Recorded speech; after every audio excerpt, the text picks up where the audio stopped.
बैठे हो आप? बोला हाथ उठा के दोनों।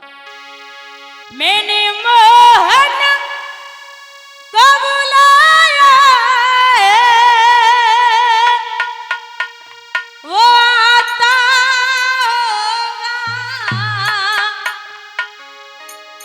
मैंने मोहन को बुलाया है, वो आता होगा। हाथ उठा के दोनों, आपको अपने अपने ईमान की कसम है, उठा के दोनों हाथ और ऊपर थोड़ा पीछे तक। वो आता होगा, वो आता होगा, वो आता होगा, वो आता होगा, वो।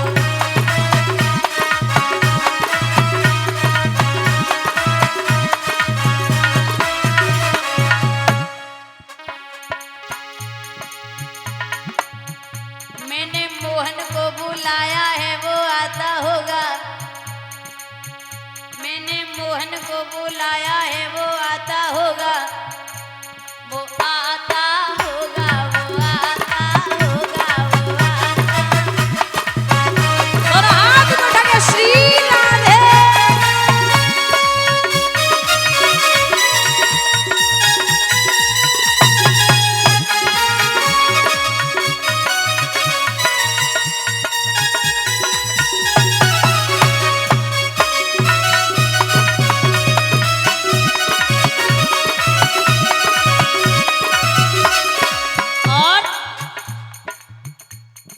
सादगी तो हमारी जरा देखिए, एतबार आपके वादे पर कर लिया। बात तो सिर्फ एक रात की थी, मगर इंतजार आपका उम्र भर कर लिया। लोग बचते हैं कातिल की परछाई से, हमने कातिल के दिल में ही घर कर लिया। हमने कातिल के दिल में ही घर कर लिया।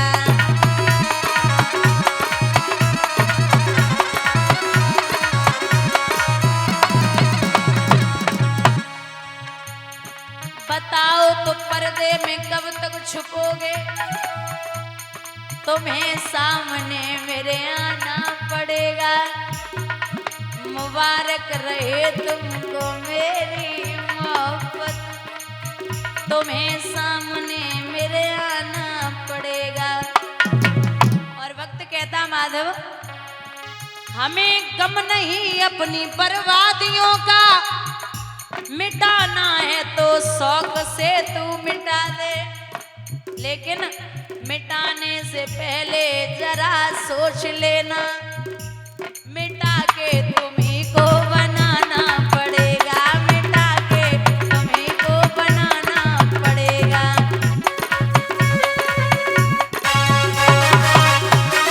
हाथ उठा के बोलो हरि बोल।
हमारे वे ले लो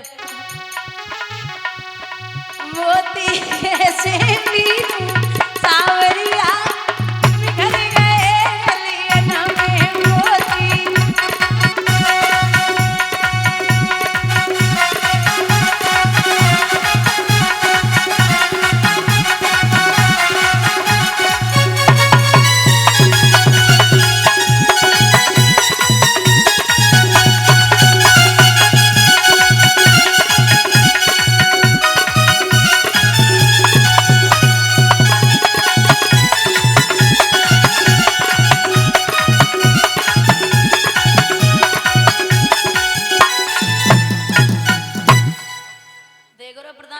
चक्कर में ब्याह नहीं कर रहे हो। हाँ यही हालत है। वो कहते हैं ना कि जब आए थे तो कितने पैर होते आदमी के? दो पैर होते पक्षी के, आकाश में उड़ो चाहे जा रहा हो चाहे जैसे घूमो। जब शादी हो गई तो कितने हो गए? चार पैर होते पशु के, शादी होते ही होते खूंटा से बन गए। अब 2 बच्चा हो गए, कितने है गए? 8 पैर होते मकड़ी के, जिंदगी भर जरा बनाते रहो फिर वह जरा से निकलने वाले। और जैसे ही शादी भाई तो परी है पिछारी घरवाली मेरी कहते आत घर में घुसे हो बाजार चोना जाओ जी, हल्द लाओ मिर्च लाओ और तुम धनिया लाओ, कूटवे के काजे धनकुटा मंगाओ जी। ताता जे लड़ुआ भरे रोटी ते लड़ुआ भरे सूखी खाओ से रूखी सरकाओ जी। रात के सिनेमा से 1:30 बजे आओ जी, फोरा नहीं फुंसी नहीं डॉक्टर हकीमन से जेब को बचाओ जी। जाड़े में 4 महीना न नहाओ जी, और कुआरे रहोगे तो सुखारे रहोगे लला, जानबूझ नाक में नकेल ना कराओ जी। आदमी की ब्याह के बाद आधी आजादी खत्म। कहाँ गए थे? फोन चेक कराओ कहाँ का बात हुई है। अब पहले तो वो बंदा 9-10 बजे घर पे आता, 11 बजे 12 बजे कोई दिक्कत नहीं, और जैसे ही ब्याह हो तो 9 बजे घर के अंदर एंट्री होनी चाहिए। देख रहे हो नाच नहीं दे रहे हो, सोच रहे हो तुम क्या हालत है। नारी की जाई परत अंधे हो तब भुजंग, और कबीरा उनकी क्या गति जो नित नारी के। मैं ये नहीं कहती कि ब्याह बंद कर दो, वो शादी तो जरूरी है क्योंकि आपको ये गृहस्थ जीवन है तो जीना ही पड़ेगा। हम अपनी बात कर रहे हैं, हम ठीक ठाक हैं। इन्हें देख के और ज्यादा टेंशन हो जाती है। एक आधा दिमाग में आयु जाके चलो कर वो चाहिए, जो देख रहे हो क्या कागज करें। बोलिए गोविंद भगवान की। भैया यहां श्री सूत जी बोले हैं सौनकादिक ऋषियों, प्रसंग उठता है कि जब कर्ण मारे गए, एक दिन की बात है, ब्राह्मण पुत्र, बहुत ध्यान से सुनना दादा, द्रोणाचार्य का पुत्र है अश्वत्थामा, जो कहता है कि कर्ण मर गए लेकिन आप चिंता ना करो, मैं आपसे वादा करता हूं कि कल तक मैं 5 पांडवों को मार दूंगा। दुर्योधन बोले वे कोई गाजर मूली ना जो तुम काट के ले आवो, उन पे भगवान को हाथ हुए, ऐसा कभी नहीं हो सकता। लेकिन नाय माने बुजुर्गों सेन कक्ष में 5 पांडवों के पुत्र लेटे थे, उन बच्चों के सर काटे और काट करके दुर्योधन के सामने लेके पहुंचे। माता और रात्रि का समय, रात्रि के समय में क्रोध में आकर के दुर्योधन ने जवाब दिया, ओरे अश्वत्थामा तू अगर पांडवन के सर लेके आयो ना तो तू एक काम कर दे, भीम ने हमारे भैया दुशासन को मारो है, तू सबसे पहले भीम को सिर निकाल के हमें दे। तो सबसे बड़ा सिर जो था भीम के बेटे का वो निकाल के दिया। जैसे ही सर दुर्योधन ने दोनों हाथन से दबायो तो वो 20 से फट गया। सर जब फटा तो बोले जल्दी प्रकाश करो, उजाला होना चाहिए, क्योंकि भीम को सिर इतना कमजोर ना है जो हमारे दबावे से फट जावे। प्रकाश हुआ, देखा तो 5 बच्चों के सिर हैं। दुर्योधन को ये श्राप या वरदान जो समझना समझ लो लगा हुआ